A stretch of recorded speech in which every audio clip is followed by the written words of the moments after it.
ظہر کی نماز کی اذان دینے لگے، اللہ کے نبی کا انتقال ہو چکا ہے۔ جب اشہد ان محمد پر پہنچے تو روتے روتے روتے آواز بند ہو گئی، اور جلدی سے اذان پوری کر کے نیچے آئے، کہا آج کے بعد قسم اٹھاتا ہوں اذان نہیں دوں گا، میرا نبی نہیں ہے تو اذان بھی نہیں ہے۔ اور حضرت ابوبکر سے اجازت لے کر جب وہ خلیفہ بن گئے، جہاد پہ چلے گئے، 6 مہینے تک آئے نہیں۔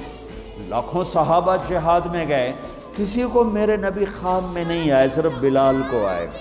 بلال، یہ کیا بے وفائی، ہم سے ملنا ہی چھوڑ دیا، ہمارے پاس آنا ہی چھوڑ دیا۔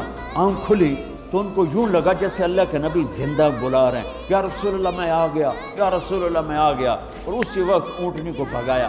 21 دن کا سفر، 21 دن کا سفر 7 دن میں کیا، 7 دن صرف نماز اور پیشاب کے لیے اترتے تھے اور بھگاتے بھگاتے بھگاتے۔ 8ویں دن جب مدینے میں پہنچے تو آتے شور مچایا، یا رسول اللہ میں آ گیا، یا رسول اللہ میں آ گیا۔ ان کے ذہن سے نکل گیا کہ آپ تو دنیا سے جا چکے ہیں۔ جب مسجد کے قریب پہنچے تو پھر تڑپ اٹھے اور چیخنے لگے کہ آپ تو ہیں ہی نہیں۔ پھر گئے سیدھے قبر پہ جا کے یوں قبر کو لپٹ گئے، یا رسول اللہ میں تو آ گیا ہوں، آپ کہاں ہیں؟ یا رسول اللہ میں تو آ گیا ہوں، آپ کہاں ہیں؟ یا رسول اللہ میں تو آ گیا ہوں، آپ کہاں ہیں؟ بے قراری میں روئے جا رہے ہیں، میں تو آ گیا ہوں، آپ کہاں ہیں؟ میں تو آ گیا ہوں، آپ کہاں ہیں؟ نماز کا وقت داخل ہو گیا۔ کون سی نماز تھی اللہ ہی جانتا ہے، اور سب کو پتا تھا بلال نے قسم کھائی ہے کہ اذان نہیں دیں گے، لہذا کسی کو جرت نہیں ہو رہی کہ بلال سے کہیں آج اذان بلالی سنا دے۔ تو چند صحابہ کو خیال آیا کہ نبی کے نواسوں کو سفارشی بناتے ہیں، حسنین۔ آپ نے فرمایا میری آنکھوں کی ٹھنڈک حسن اور حسین، میرے جنت کے پھول حسن اور حسین۔ تو صحابہ آئے بچوں کے پاس، حسن حسین، کہ بچوں آج کسی کی نہیں چلے گی، تم بلال سے کہو اذان دے۔ تو یہ دونوں ننھے منھے بھائی، حسن 7 سال کے، حسین 6 سال کے، 10 مہینے کا فرق تھا دونوں بھائیوں۔ چچا ایک درخواست کہ میرے ماں باپ آپ پہ قربان، آپ درخواست کیوں کہہ رہے ہیں؟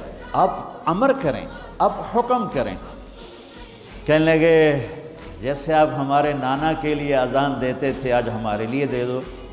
تو ایک دم وہ رونے لگے بلال، کہا ہائے میرے بچوں، میں نے قسم اٹھائی تھی کہ میں اللہ کے نبی کے بعد کبھی اذان نہیں دوں گا، لیکن تم پہ تو ہزاروں قسمیں قربان ہیں، میں اپنی قسم توڑتا ہوں اور اذان دیتا ہوں۔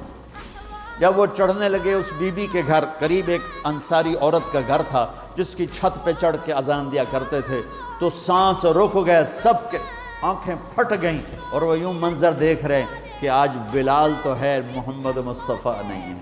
آج اذان بلالی تو ہوگی لیکن محمد مصطفیٰ کی جھلک نہ ہوگی۔ جب انہوں نے کانوں میں انگلیاں، جب انہوں نے اللہ اکبر کہا